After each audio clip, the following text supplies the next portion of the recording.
우리 같이 합독해서 함께 읽도록 하겠습니다.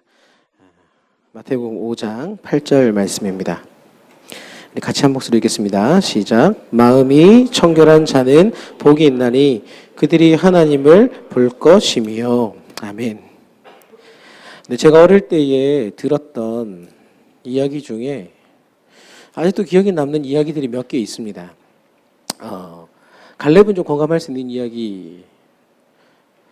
10대 때는 10kg로 가고 20대는 20kg로 30대는 30kg로 제가 알기로 갈렙 44살이 제일 높다고 알고 있는데 44kg로 지금 정주행하고 계시다라는 것.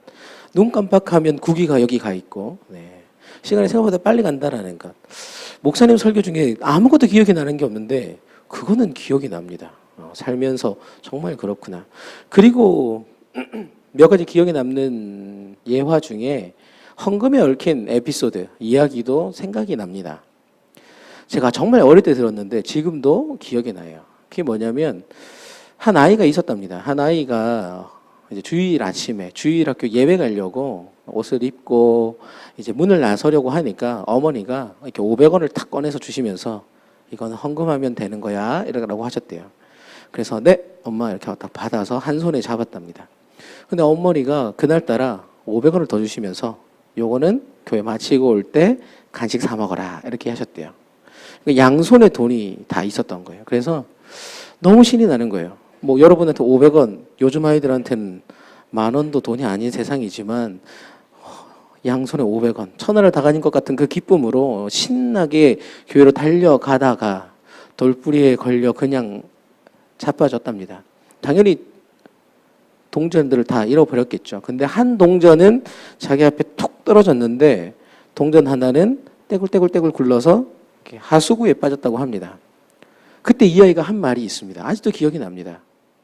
뭐라고 했을 것 같아요? 네, 역시 30km, 시속 30km는 맞춥니다. 20km는 아직 맞출 수가 없어요. 아직 이해가 안 되시는 분들이 계실 것 같은데 갈렙 정도 되면 이제 눈치코치가 있다라는 거죠. 흘렀는데 하수구에 빠진 걸 보더니 얘가 하나님 거 빠졌네? 헌금이 빠졌어. 이렇게 했다라고 합니다. 지난 한 주간에 우리의 삶이 이런 삶은 아니었는가? 하나님 앞에 온전히 드리겠다. 지난주 설교가 헌금에 대한 부분이었는데 과연 여러분들은 그 설교를 듣고 정말 마음에 중심을 담아 간절한 마음으로 저 헌금함 앞에 서서 하나님 앞에 나의 신앙을 표현했는지 아니면 헌금함이 있구나 아니면 습관처럼 억지로 마지못해 그런 헌금을 드린 우리는 아닌지. 우리의 신앙의 기준이 무엇인가에 따라서 우리의 신앙은 전혀 다를 수 있습니다.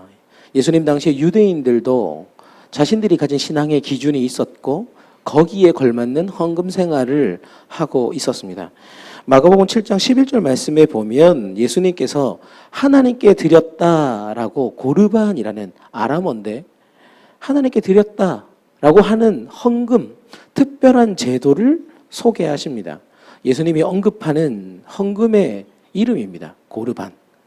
이 고르반이라고 한다면 그 누구도 건드릴 수가 없었다고 합니다. 왜냐하면 하나님께 드린 거니까. 지금 우리가 제가 서원해서 하나님 앞에 이렇게 결단합니다 라고 한다면 우리 구별하고 서원 헌금을 하면 그것은 우리가 하나님께 온전히 드린 것처럼 당시의 고르반이라는 것도 하나님께 드렸기에 하나님을 위한 용도 외에는 사용할 수가 없었습니다. 설사 그가 자신의 부모님이라 할지라도 고르반으로 드린 것에는 관여할 수가 없었습니다. 놀라운 것은 유대인들은 이것을 너무 잘 악이용했다라는 것을 아까 띄운 말씀에 보면 알 수 있습니다. 제가 11절만 아까 부탁을 드렸는데 13절 말씀까지 한번 제가 읽어드리겠습니다. 너희는 이르되 사람이 아버지에게나 어머니에게나 말하기를 내가 드려 유익하게 할 것이 고르반 곧 하나님께 드림이 되었다고 하기만 하면 그만이다 라고 하고 자기 아버지나 어머니에게 다시 아무것도 하여 드리기를 허락하지 아니하여 너희가 전한 전통으로 하나님의 말씀을 폐하며 또 이 같은 일을 많이 행하느니라. 아멘. 고르반이라는 것을 이들이 어떻게 악용하냐면 저 사람들이 나한테 뭔가 좀 바라는 것 같다. 그러니까 내가 지금 롯데리아 열심히 알바를 뛰어서 햄버거 패티를 굽고 딜리버리를 해서 돈을 받았는데 형 밥 한번 사요. 형 먹고 싶은 게 있어요. 개성상인 뭐 이렇게 얘기하면 이건 고르반이다. 이건 하나님께 드린 거다. 그러면 요구할 수가 없네. 다른 사람이 나의 재산과 재물을 요구할 수 없도록 선을 그었습니다. 보호막을 친 거죠. 그리고 부모님과 그러면 안 되겠지만 관계가 좋지 않아. 부모님을 난 복양하고 싶지가 않다. 난 부모님과 남남처럼 살고 싶어라고 하는 사람들도 고르반이라고 했다고 합니다. 이건 이제 내 재산은 하나님께 드렸기에 부모님께 드릴 수 없어요라고 한 겁니다. 이렇게 함으로써 이들은 두 가지를 얻을 수 있는데 첫 번째, 내 것을 지킬 수가 있었고 두 번째, 난 하나님께 이렇게 특별히 헌금을 하는 특별한 신앙을 가진 특별한 사람이다라는 그런 모습을 보여줄 수 있었습니다. 한 걸음 더 나아가 이들을 가리켰던 바리새인들은 몇 명 되지 않았습니다. 아주 소수의 엘리트들이었는데 종교 지도자들이었던 이 바리새인들은 이들보다 한 수 더 위에 고차원적인 종교 신앙의 기준을 가지고 있었습니다. 누가복음 18장 11절 12절 말씀입니다. 바리새인은 서서 따로 기도하여 이르되, 여러분들 옆에 서지 않고 따로 서서 기도합니다. 하나님이여, 나는 다른 사람들 곧 토색, 불의, 간음을 하는 자들과 같지 아니하고 이 세리와도 같지 아니함을 감사하나이다. 나는 일회에 2번씩 금식하고 또 소득의 11조를 드리나이다 하고. 아멘. 지금 보면 이게 아주 감사의 기도입니다. 와, 저렇게 기도할 수 있을까? 유대인의 존경을 한 몸에 받았던 바리새인이 유대인들의 온갖 멸시를 한 몸에 받았던 세리와 같은 시간 성전에 같이 기도하러 올라갔습니다.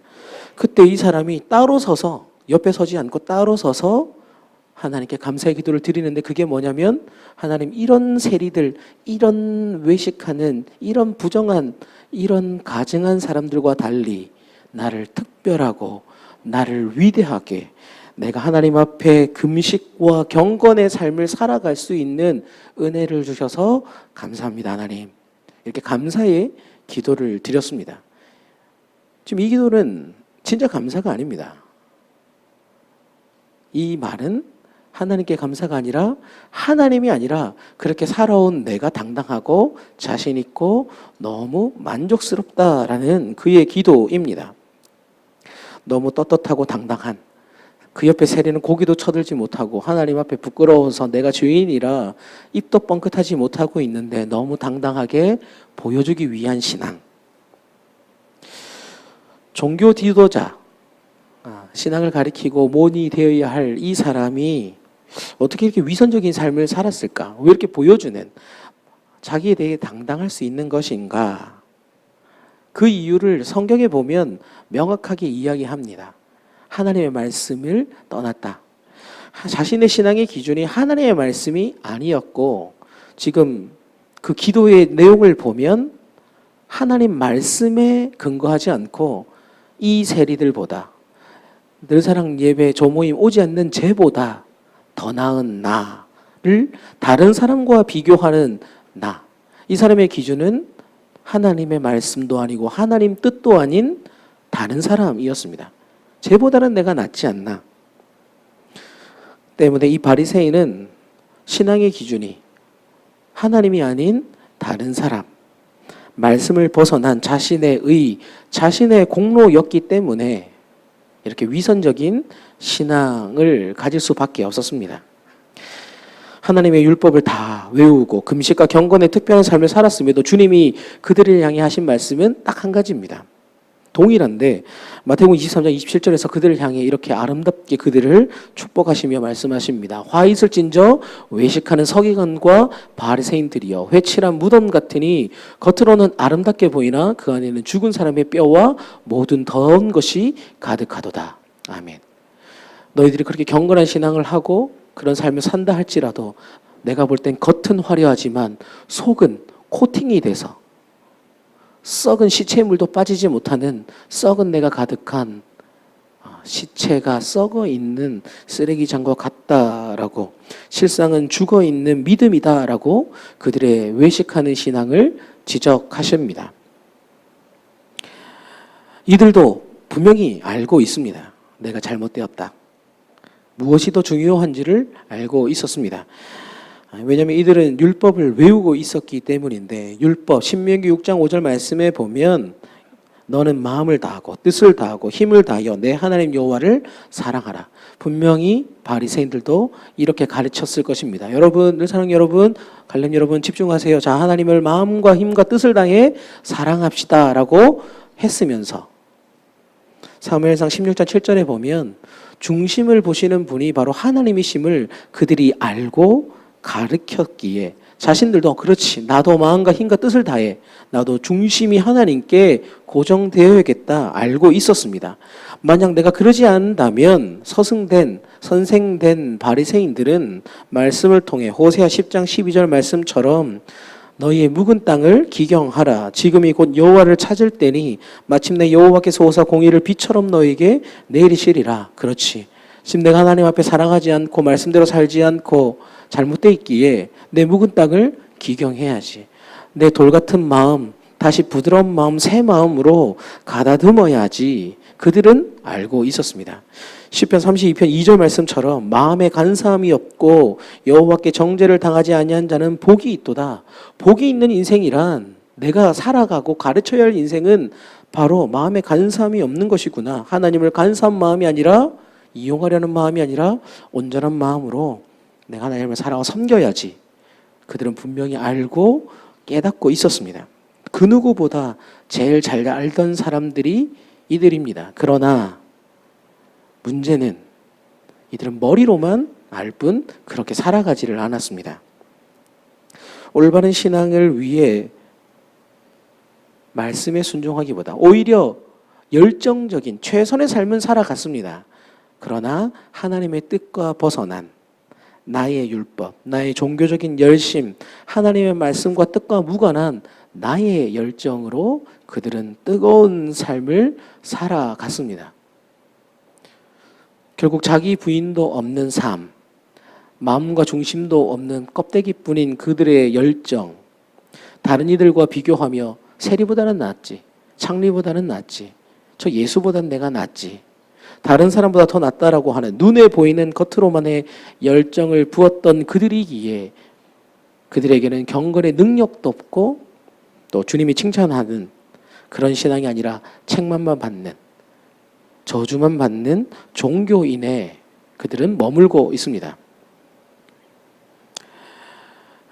바리새인들 그리고 유대인들, 그들의 신앙과 지금 나의 신앙이 분명히 다를 것입니다. 그러나 혹시라도 내 마음 가운데 나는 어떤 신앙의 기준을 가지고 살아가고 있는지 우리 자신 한번 점검해 보았으면 좋겠습니다. 혹시 나의 열정 아니면 다른 사람과 비교하는 그 정도의 신앙의 기준을 가지고 나는 살아가고 있는가? 교회 오면 됐지 뭐. 예배 자리에 와서 딴 생각해도 되지 뭐. 수련회 가도 그냥 뭐 그 정도면 되지 않나? 다른 사람보다 조금 더 나은 신앙이 나의 기준이고 그 정도만으로 만족하고 있지는 않는지 우리의 모습을 점검해야 합니다. 예수님은 성경에서 단 한 번도 다른 사람과의 신앙과 비교하지를 않습니다. 그렇게 보이는 구절이 하나 있긴 합니다. 마태복음 5장 20절 말씀 띄워주시겠습니까? 너희 이가 서기관과 바리새인보다 더 낫지 못하면 결국 천국에 들어가지 못하리라 라고. 저들보다 더 나은 일을 가져야 되는구나 라고 생각되겠지만 저것은 다른 사람보다 더 나은 일을 가져야 된다는 것이 아니라 열정을 가지고 인간적인 방법으로 어떤 의를 추구하는 자기 의와 자기의 노력과 행함으로 구원을 얻으려 하는 그런 신앙을 초월하는 그 의를 가져야 한다는 것입니다. 지금 우리가 아무리 새벽 기도를 드리고 철야를 하고 수련회를 갔다 와도 내가 나의 의로만 머문다면 우리의 신앙은 거기에 머무를 수밖에 없습니다. 때문에 우리의 믿음, 우리의 신앙의 기준이 지금 나보다 좀 더 잘하는 그 누군가가 아니라 나의 수고와 나의 열정의 근거를 두지 않고 주님이 원하시는 신앙의 기준을 두어야 합니다. 그 신앙의 기준이 무엇인가? 그게 오늘 방금 읽었던 팔복, 특히 그 중에서 8절에 온유한이 아니죠. 오늘 저 오전 예배 때 온유를 너무 많이 들어서 제 아들이 온유거든요. 근데 계속 온유만 들어가지고 죄송합니다. 마음이 청결한 그것이 바로 하나님께서 우리에게 원하시는 신앙의 기준입니다. 다시 말하면 하나님의 절대적인 의, 하나님의 거룩하신 의에 합당한 삶을 살아가는 것입니다. 나도 모르게 율법적인 신앙에 매여 있는 신앙이라고 느껴지신다면 하나님을 기뻐하고 하나님만으로 만족하는, 아까 우리가 찬양했었던 것처럼 주님만으로 만족하는 그 신앙을 약할 때 강함 되시는 주님만으로 체험받는 것이 전부이고 그것만큼 말도 안 되는, 그러나 우리의 삶을 잘 뒤돌아보면 약할 때 강함 되시는 주를 고백하기보다, 쓰러진 나를 채우고 나의 빈자를 채우기보다, 그것이 보배롭다라기보다 그렇게 살아가지 않는 우리를 보게 됩니다. 그런데 주님 앞에 올바른 신앙은 그것이 맞다라는 것을 고백하고 인정하고 주님만을 기뻐하고 주님 한 분만으로 만족하고 그분의 은혜로 살아감을 놓치지 않는, 그 믿음의 본질을 흐리지 않는 그 신앙을 우리가 고수해야 합니다. 우리의 믿음을 흐리게 하는 많은 것들이 지금 내 안에 있다면, 바리새인들처럼 유대인들처럼 나도 모르게 내 스스로 갖고 있는 신앙의 기준이 있다면, 올바른 신앙을 갖기 위해, 마음의 청결함을 위해 그 걸림돌들을 제거하기 위해 수고하고 기도해야 합니다. 그렇다면 마음이 청결하다라는 것은 무엇인가? 마음의 청결함. 마음의 청결함은 어린아이와 같은 마음이라고 볼 수 있습니다. 순수한 마음, 퓨어한 마음입니다. 어떤 불순물이 섞이지 않는 것. 제가 여러분들한테 이거 먹어도 됩니다. 그렇게 하면 이 목사 침 뱉었을 것 같은데.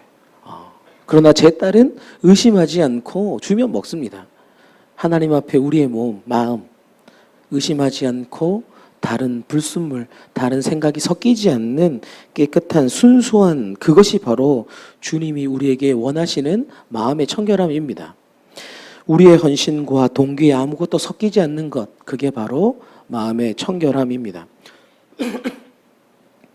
또 다른 말로 하면 유대인들은, 바리새인들은 무언가를 얻기 위해 하나님을 사랑하고 섬겼지만 그것을 바라지 않는, 그냥 주님이 좋아서 주님이 함께 하는 것이 좋아서 우리가 드리기 위해 하나님 앞에 나의 마음과 생각을 올려드리는 것이 바로 마음의 청결함입니다.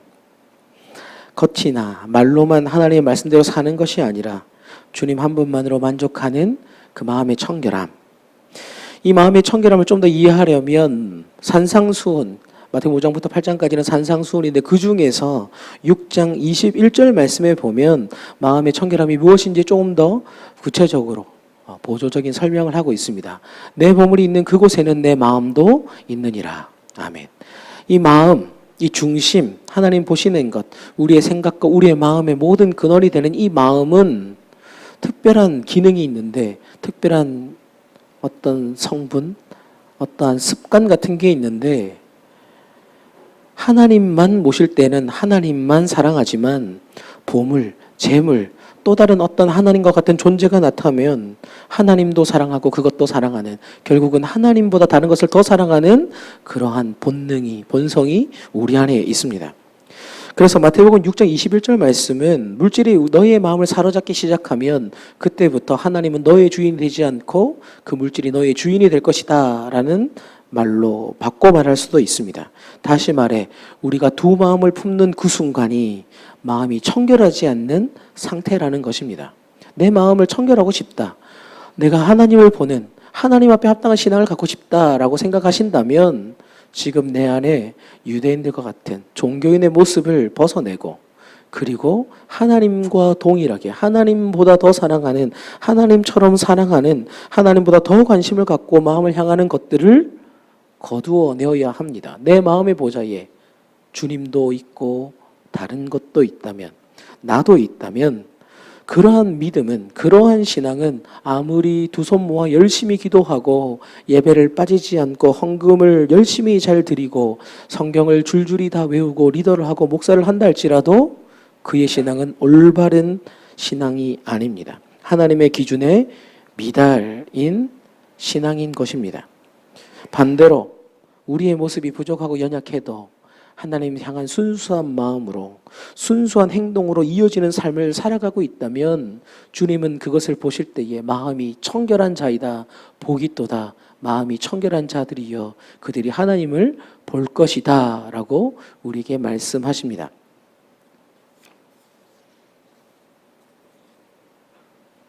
말씀을 맺을 뻔했습니다. 아직 정리가 안 됐는데. 네. 그렇다면 우리가 하나님을 바라보고 싶은 바른 신앙을 위해 올바른 기준을 갖기 위해 우리가 마음을 청결하기 위해 우리에게 필요한 것은 무엇인가? 멕시코나 필리핀 이런 데 가면 예수님의 그 고난을 자기들의 몸에 새기면서 내가 청결한 자가 되겠다라고 십자가도 지고 십자가 지다가 기절한다는 사람도 있다고 합니다. 그리고 그 무릎으로 계단을 오르내리며 피 흘리며 마치 갈멜산에서 바알과 아세라 선지자들이 칼과 창으로 자신을 막 자해하면서 신들을 불렀던 것처럼 그런 신앙, 그렇게 청결함을 찾는 자들이 있습니다. 마음의 청결함. 마음의 청결함 그러면 왠지 인터넷도 없고 산속 깊은 곳에 가 아주 낡아 빠진 옷을 입고 딱딱한 빵과 음식을 먹으며 모기에 뜯기며 늘사랑 곧 내일 경험하게 될 샤워도 없는, 샤워도 불편한 침대, 이불 냄새 나는 그곳.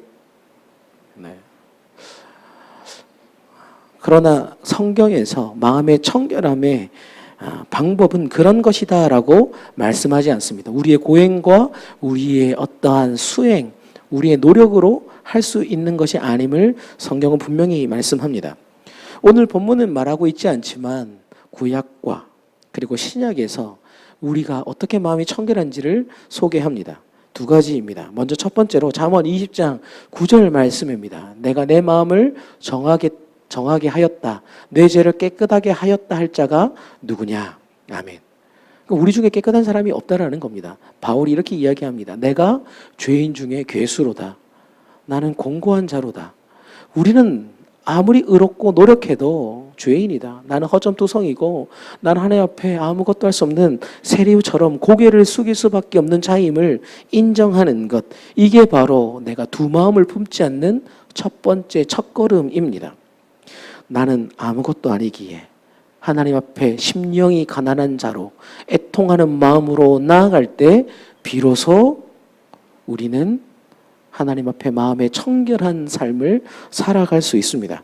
두 번째가 뭐냐면 요한일서 1장 7절 말씀입니다. 그가 그 빛 가운데 계신 것 같이 우리도 빛 가운데 행하면 우리가 서로 사귐이 있고 그 아들 예수의 피가 우리를 모든 죄에서 깨끗하게 하실 것이요. 아멘. 나는 더럽고 부족하지만 나는 죄의 투성이지만 이런 내가 주님 앞에 나아가기만 하면 주님은 나를 새롭게 하실 것이다.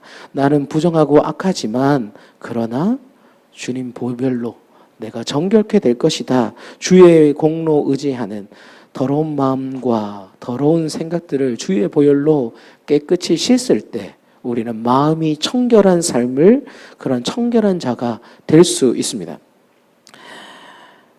나의 죄를 날마다 회개하는 것. 나는 아무것도 할 수 없고 나를 부인하고 십자가 밑에 나아갈 때에 스가랴 13장 1절 말씀의 은혜를 우리는 반드시 누리게 될 것입니다. 그날에 죄와 더러움을 씻는 셈이 다윗의 족속과 예루살렘 주민을 위하여 열리리라. 아멘. 우리의 마음을 청결하게 하는 것, 내가 할 수 있는 게 아니라 주님이 하시는 것이고 주님을 찾는 우리의 그 발걸음 위에 우리의 그 가난한 마음 위에 주님이 부어주실 줄 믿습니다. 말씀을 맺겠습니다. 마음이 청결한 자에겐 이라고 계속 앞부분만 강조했는데 그들에겐 하나님을 볼 것이다 라는 특권이 주어집니다. 하나님을 보는 것. 하나님을 얼굴과 얼굴로 맞대어 보는 것. 저 멀리 계신 하나님이 아니라 지금도 내 손 잡고 나를 위로하시며 잘했다 칭찬하시고 네가 힘들 때 내가 그 곁에 있다라고 주시는 그 말씀 앞에 내가 위로받을 수 있는 그 하나님의 얼굴을 보는 것이 그런 은혜가 있다라고 말씀합니다. 한 주간 우리가 살아갈 때에 수련회를 우리가 보낼 때에 수련회를 준비하는 지금 이 시간 앞으로 남은 우리의 생애 가운데 하나님을 보고 싶다면 하나님의 얼굴을 보는 그 영광 가운데 거하기를 원하신다면 나는 아무것도 아님을 인정하고 그리고 주님의 그 은혜를 간절히 구하는 그래서 두 마음이 아닌 한 마음으로 청결한 삶으로 마침내 출애굽기 33장 18절 말씀처럼 주의 영광을 보는 내 눈 주의 영광을 보는 그 은혜가 우리 모두에게 있기를 주님의 이름으로 축복합니다. 아멘. 이 시간 함께 찬양했으면 좋겠습니다. 근데 뭐 싱어 나오셔도 되고 안 나오셔도 되고 뭐 자유롭게 하셔도 됩니다. 네. 나 주님의 기쁨 되기 원하네라는 찬양이 있습니다. 이 시간 우리 마음을 모아서 하나님 내 마음 오직 주님의 마음으로 한 마음으로 새 마음으로 삼아 달라고 아까 우리가 앞에서 찬양했던 그 모든 마음들을 모아서 또 말씀을 모아서 다시 한번 주님만으로 만족하는 주님께서 새롭게 하시는 그 은혜들 우리에게 부어달라고 우리 함께 찬양하고 기도했으면 좋겠습니다. 우리 함께 찬양합시다. 나 주님의 기쁨 되기 원하네 내 마음을 새롭게 하소서 마음을 새롭게 하소서 새 부대가 되게 하여 주사 새 부대가 되게 하여 주사 주님의 빛 비추게 하소서 주님의 빛 비추게 우리 2절 한번 다시 한번 고백했으면 좋겠습니다. 겸손히 내 마음 드립니다.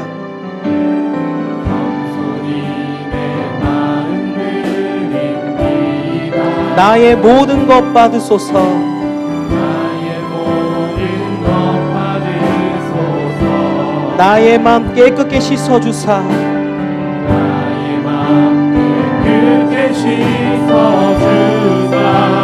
주님의 길로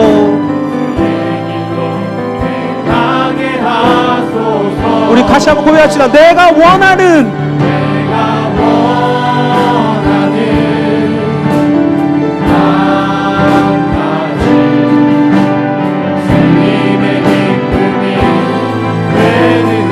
내가 원하는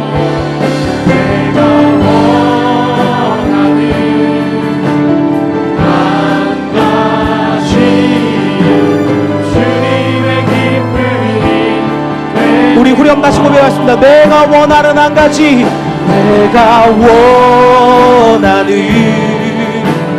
한 가지 주님의 기쁨이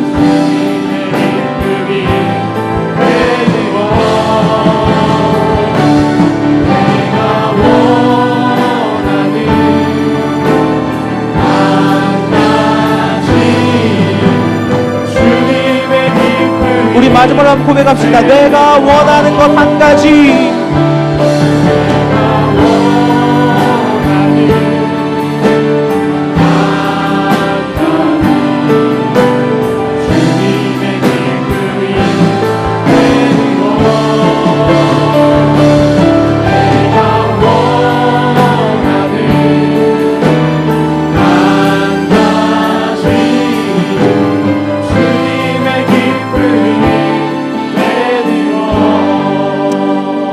두 가지만 놓고 함께 기도했으면 좋겠습니다. 기도하실 때에 하나님 나에게 원하는 것 이방인들처럼 유대인들처럼 바리새인들처럼 하나님 겉으로만 신앙생활 열심히 하지만 내 안은 공허한 회칠한 무엇 같은 그러한 우리가 되지 않게 해달라고 이 시간 나의 신앙이 하나님 보시기에 중심에 합당한 신앙 내가 하나님 보실 때 칭찬받을 수 있는 하나님의 영광이 임재하나 하나님의 영광을 바라보는 아버지 얼굴을 바라보는 믿음 되게 해달라고 먼저 기도했으면 좋겠고 두 번째로 하나님 그렇게 살아가고 싶지만 우리는 여전히 부족합니다. 하나님 우리의 삶 가운데 날마다 십자가를 향해 나아가게 하여 주시옵소서. 주님 앞에 나아가 주의 보혈로 정결한 삶을 살아갈 수 있도록 세상에 침몰하고 무너지는 믿음이 아니라 날마다 믿음의 주요 온전케 하신 예수 그리스도를 바라보며 주님 바라보며 나아가는 믿음 되게 해달라고 우리 두 가지를 놓고 같이 한번 기도했으면 좋겠어요. 함께 기도하시겠습니다.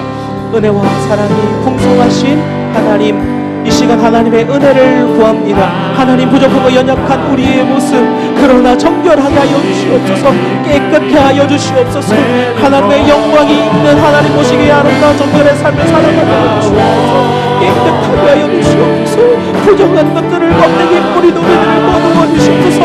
알고 같은 믿음 중심이 주님과 고정된 참된 믿음을 우리에게 허락하여 주시옵소서. 하나님, 나는 껍데기지만 주여 우리에게 껍데기밖에 남아있지 않는 악하고 게으른 우리의 모습이 아니라 주의 영광으로, 하나님의 영광으로 새롭게 하셔서 하나님, 우리가 하나님의 영광을 바라보며 얼굴을 바라보는 참 믿음 되게 하여 주시옵소서. 삶을 살아갈 때 야가사 반박이 지지 않도록 날마다 믿음의 주님 바라보는 그 은혜를 우리에게 허락하여 주시옵소서. 내가 원하는 한 가지 주님의 기쁨이, 우리 함께 고백합시다. 내가 원하는 한 가지 주님의 기쁨이 되는 것. 우리 목소리로 한번 고백합시다. 내가 원하는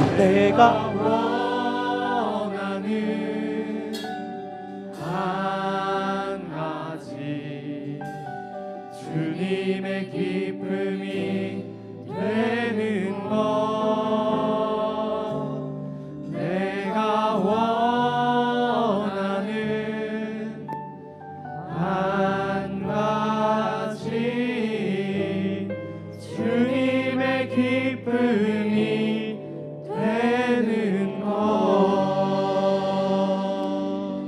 이제는 우리 구주 예수 그리스도의 은혜와 하나님 아버지의 크신 사랑하심과 성령님의 감동 감화 역사하심이 오직 주님만 바라보며 우리의 마음을 정결한 삶, 깨끗한 삶, 두 마음이 아닌 한 마음으로 살아가기를 다짐하는, 그렇게 주의 얼굴을 바라보기를 소망하며 기도하며 주의 기쁨이 되는 삶을 살아가기를 소망하는 사랑하는 청년들 머리 위에, 그리고 2박 3일 수련회 늘 사랑 머리 위에 이제로부터 영원토록 함께 있을지어다. 아멘.